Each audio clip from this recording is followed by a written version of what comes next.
बिस्मिल्लाहिर्रहमानिर्रहीम। अस्सलाम वालेकुम वरहमतुल्लाहि वबरकातुहू। अज़ीज़ तुलबा व तलबात, उम्मीद है आप खैरियत से होंगे। जमात दहम उर्दू फेडरल पंजाब बोर्ड का सबक नंबर अली बख्श, जो सबक तरतीब के हिसाब से 9वां सबक है, इसकी आज मैं आपको तशरीह कराऊंगी। 2 हिस्सों में तशरीह होगी। पहले से मैं तशरीह, दूसरे से मैं तशरीह और उसके साथ मश्की सवालात हल हो जाएंगे। सबसे पहले लिख लें कि अली बख्श सनफ़ अदब में खुदनोश्त है। आपको इसकी तारीफ जो है ना वो भी क्या कहते हैं, आने वाले दिनों में मैं इसको कवायद में इसकी लिखवा दूंगी। अच्छा जी, शुरू करते हैं। इसके मुसन्निफ का नाम कुदरतुल्लाह शहाब है, ये लाजमी याद रखना है आपने। एक रोज मैं किसी काम से लाहौर गया हुआ था।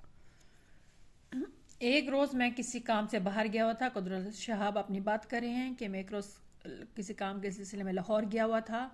वहां पर एक जगह पर जो है ना ख्वाजा अब्दुल रहीम, इसका आगे नीचे लिखा हुआ है कि ख्वाजा अब्दुल रहीम कौन थे। ये मारूफ बैरिस्टर यानी वकील थे और अल्लामा इकबाल की ज़िंदगी में कभी कभी इनकी खिदमत में हाजिर हुआ करते थे।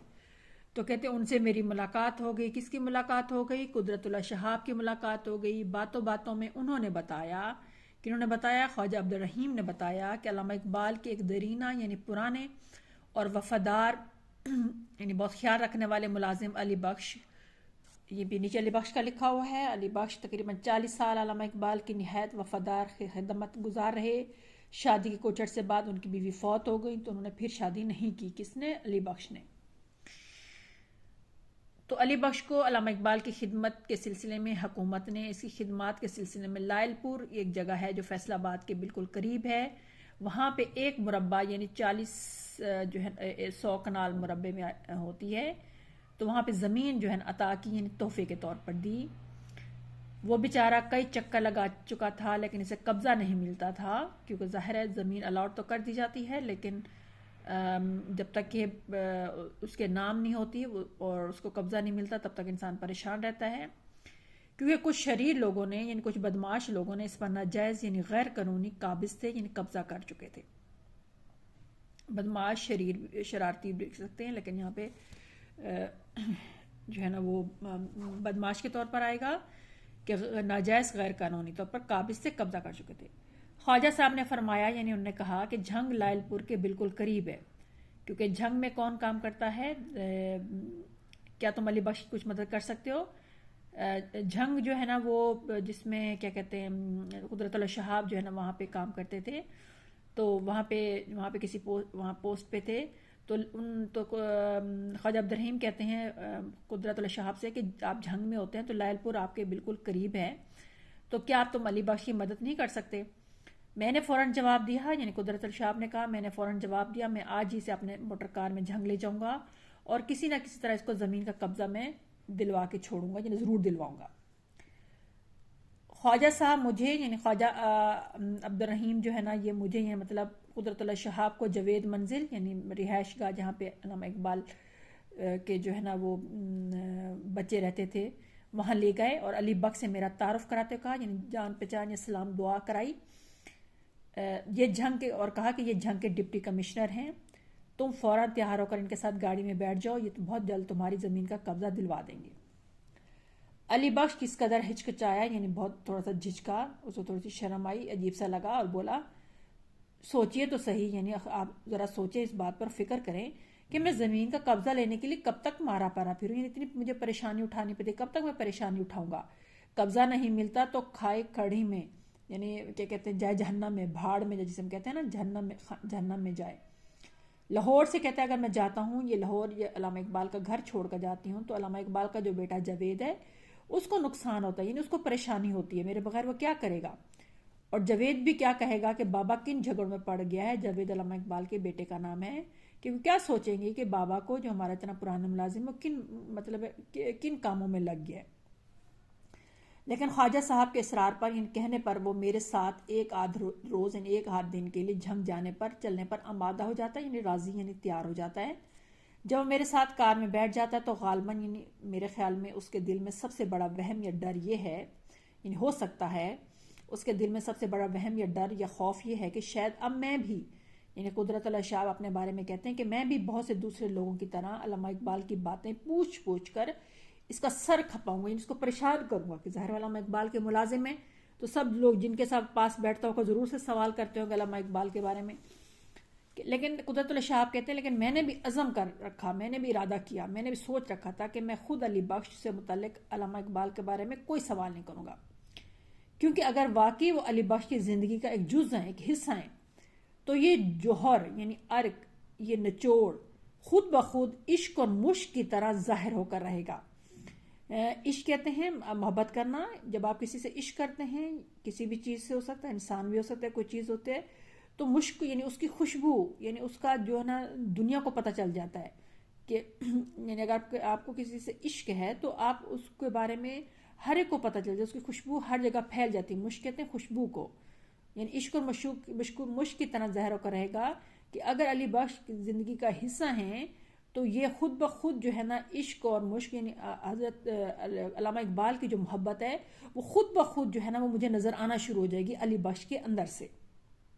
कहने का मतलब उनका ये था, ठीक है, कि अली बख्श की ज़िंदगी का अगर अल्लामा इकबाल एक हिस्सा हैं तो इसकी खुशबू अली बख्श से, इसके इश्क की खुशबू, इसकी मोहब्बत की खुशबू अल्लामा इकबाल से, अली बख्श से मुझे खुद ब खुद ज़ाहिर होना शुरू हो जाएगी।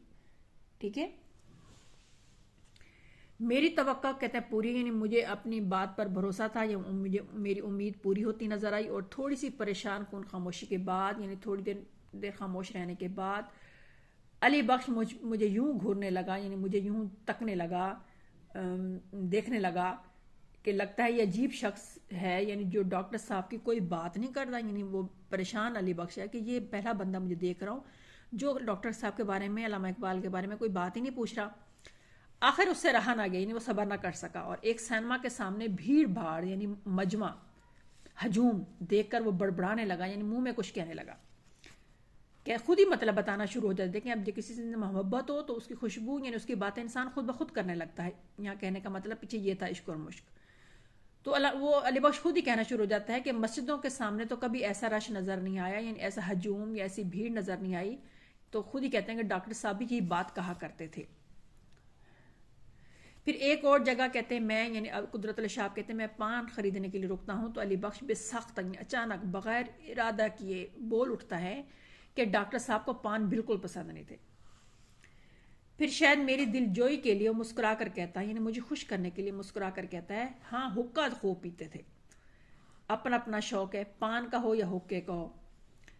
शेखोपुरा से रास्ते में शेखोपुरा आता है तो शेखोपुरा से गुजरते हुए अली बख्श को याद आता है कि डॉक्टर साहब एक बार यहाँ भी आए थे और यहाँ पर एक मुसलमान तहसीलदार थे। एक पोस्ट होती है किसी डिस्ट्रिक्ट में, ज़िले में, तो तहसीलदार थे, इसको आप इसी तरह रहने दीजिएगा, जो डॉक्टर साहब के पक्के मुरीद थे, यानी उसके शागिर्द थे, अकीदतमंद थे।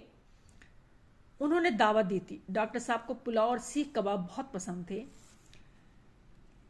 आमों का भी बड़ा शौक था। वफात से कोई 6 वर्ष पहले, 6 साल पहले जब इनका गला पहली बार बैठा तो फिर खाना पीना बहुत कम हो गया था, यानी गला ख़राब हुआ तो उनकी आवाज़ बंद हो गई थी कुछ अर्सा के लिए, मतलब है कि बहुत ख़राब रहता था, इसलिए उनका खाना पीना कम हो गया था।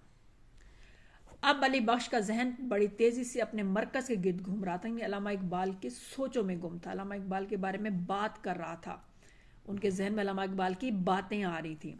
अब अली बख्श का जहन बड़ी तेज़ी से अपने मरकज़ के गिर्द घूम रहा था, उसका मरकज़ का नहीं, अली बख्श के दिमाग में अल्लामा इकबाल की बातें बड़ी तेज़ी से आ रही थी और मुझे बताया जा रहा था, और वो बड़ी सादगी से, यानी बड़े आराम से डॉक्टर साहब की बातें सुनाता जाता है। इन बातों में, किस्सों में, कहानियों का रंग नहीं है, यानी उनकी जो बातें थी अल्लामा इकबाल की वो कोई किस्से या कहानियां नहीं थी अली बख्श जो बता रहा था, बल्कि नशे की कैफियत थी, एक यानी नशे की हालत थी, एक मोहब्बत की जो है ना वो हालत थी।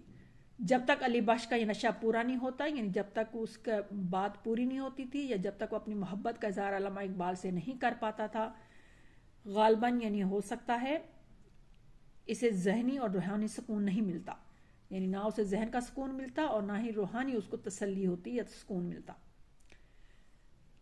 फिर अली बख्श कहते हैं साहब, जब डॉक्टर साहब ने दम दिया, यानी जब फौत होने लगे या उनकी मौत हुई, मैं इनके बिल्कुल करीब था।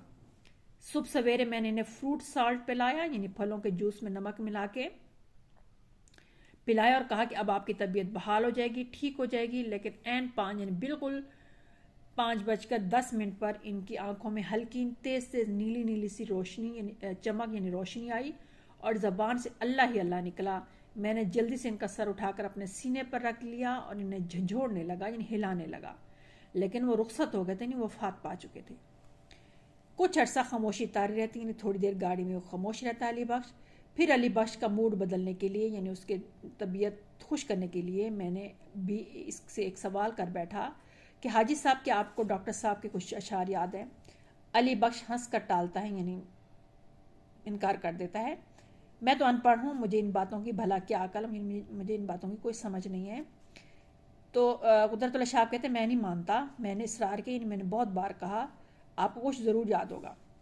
फिर अली बख्श कहता है कभी आए हकीकत मुंतजिर, ये ज़हर है पढ़ा लिखा बंदा नहीं होता तो ये लफ्ज़ होता है हकीकत मुंतजिर, तो उसको ज़हर है पढ़ना नहीं आता था, समझना भी नहीं आता, तो उसको लफ्ज़ को फिर इस तरह ये उसकी अदायगी करता है कि कभी ए हकीकत मुंतजिर वाला कुछ याद है। डॉक्टर साहब इसको खुद भी बहुत गुनगुनाया करते थे, नहीं गाया करते थे या कहा करते थे। डॉक्टर साहब आम तौर पर मुझे अपने कमरे में बिल्कुल नज़दीक सुलाया करते थे। रात को 2-2:30 बजे दबे पाँव यानी में आराम से उठते थे और वज़ू करके जा नमाज पर जा बैठते थे। नमाज पढ़कर वो देर तक सजदे में पड़े रहते, फारिग होते तो फिर बिस्तर पर आकर लेट जाते। मैं हुक्का ताज़ा करके लाता यानी दोबारा गर्म करके लेके आता, तैयार करके ले आता। कभी एक फिर कभी 2 कश लगाते, कभी आंख लग जाती नींद आ जाती। बस सुबह तक इस तरह करवटें यानी इधर से उधर करवट बदल कर लेटते रहते। मेरा ड्राइवर एहतरामन अली बख्श को सिगरेट पेश करता है, यानी ड्राइवर के साथ जा रहे थे तो कहते हैं इज़्ज़त के तौर पर या एहतराम के तौर पर अली बख्श को सिगरेट देता है, लेकिन वो गालबन हिजाब में यानी शर्म के मारे इसे कबूल नहीं करते हैं, इसे नहीं लेते। आज के लिए आपकी इसी तरह तशरीह काफ़ी है। नेक्स्ट में मैं आपको बकिया सफ़े की तशरीह और साथ साथ सवाल जवाब करा दूँगी। अस्सलाम वालेकुम वरहमतुल्लाहि वबरकातुहू।